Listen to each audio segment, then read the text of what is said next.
အားလုံးပဲမင်္ဂလာပါရှင်ဒီနေ့ကတော့ကျမတို့တင်နန်းရဲ့ပိတ်ရက်လေးဖြစ်ပြီးတော့ဆီယမကြီးရဲ့အလှူလေးဖြစ်တဲ့အတွက်ကြောင့်မို့လို့ကျမတို့တင်နန်းသူတင်နန်းသားအကုန်လုံးသွားတဲ့ဘလော်လေးပဲဖြစ်ပါတယ်ရှင်ပိတ်ရက်လေးဖြစ်တော့ပြန်တဲ့လူတွေကပြန်မပြန်တဲ့လူတွေကတော့ဆီယမကြီးအလှူကိုလိုက်တာပေါ့နော်ဆီယမကြီးကသူ့ရဲ့သားသမီးတွေဆင်ပြေအောင်လို့ဆိုပြီးတော့ကားအပြက်ငှားပြီးတာပေါ့နော်ကားကတော့2စီးချောင်းရောက်တော့တငယ်ချင်းတွေကစက်သွန်လီတဲ့လူကလီပကန်းတွေပါပြင်းတဲ့လူကပြင်းစပွဲတွေပါပြင်းတဲ့လူကပြင်းတဲ့တယောက်နဲ့တယောက်အလုပ်တွေရှုံနေပါလေကျမကတော့ကင်မရာမန်လေးလိုက်လုပ်လိုက်ပါတယ်အမှတ်တရအနေနဲ့ပေါ့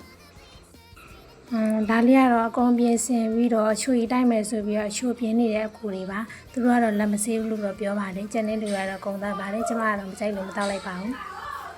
ဒါကတော့အကုန်ပြင်ဆင်ပြီးမမချုံများဖွဲ့အလှပဲများနေတဲ့ဖွဲ့လေးဖြစ်ပါတယ်သူတို့ကတော့ပေါ့ပျော်လဲပျော်ရည်လဲရည်ရတဲ့ဖွဲ့လေးဆီယမကြီးက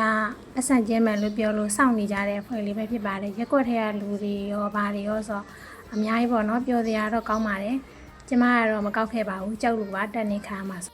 ဒါလေးကတော့ကျမတို့တင်နန်းသားတွေရဲ့ဆီယမကြီးရဲ့နှလုံးမှာခေါ်ပြီးတော့ပတ်စံကြီးကျဲပါတယ်အများကြီးရတဲ့လူကတော့ရပါတယ်ကျမကတော့ချိုရှင်လေးပဲလိုက်ကောက်လိုက်ပါတယ်ပြောစရာကောင်းပါတယ်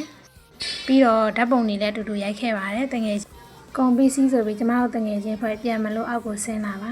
ဒါကတော့ကျမနဲ့ကျမတငယ်ချင်းပေါ့နော်သူကမလှဘူးတော့ပြောပါတယ်ကျမကတော့လှတယ်ချစ်စရာလေးပေါ့ဘသူပါပြောလှပါတယ်ဒါကတော့နောက်တစ်ခါထပ်ပြီးတော့ချိုရီတိုက်တာပေါ့နော်တင်နန်းသားတွေကြီးရဲ့အများကြီးပဲပြောစရာကောင်းပါတယ်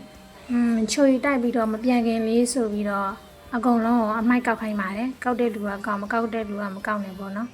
ဒါပေမဲ့အကုန်လုံးစီနဲ့တော့အကုန်လုံးဒါတော့မင်းသမီးချောလေးပေါ့နော်သူတို့လှအောင်ရိုက်ပေးမယ်ကျမတို့တော့မလှအောင်ရိုက်ပေးပါဘူးမမချောတွေကဒါတော့အကုန်လုံးပြန်မယ်ဆိုပြီးကားပေါ်ကိုလူတက်တဲ့အခြေအနေလေးပဲဖြစ်ပါတယ်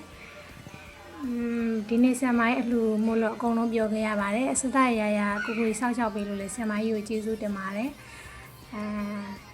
ဆရာမကြီးကအကြောင်းသားတွေကိုလည်းအမြဲတမ်းပြောအောင်ထားပါတယ်အဲအကြောင်းမို့ကျမတို့အကြောင်းသားတွေလည်းအမြဲတမ်းပြောရပါတယ်အားလုံးပဲကျေးဇူးတင်ပါတယ်ဘိုင်ဘိုင်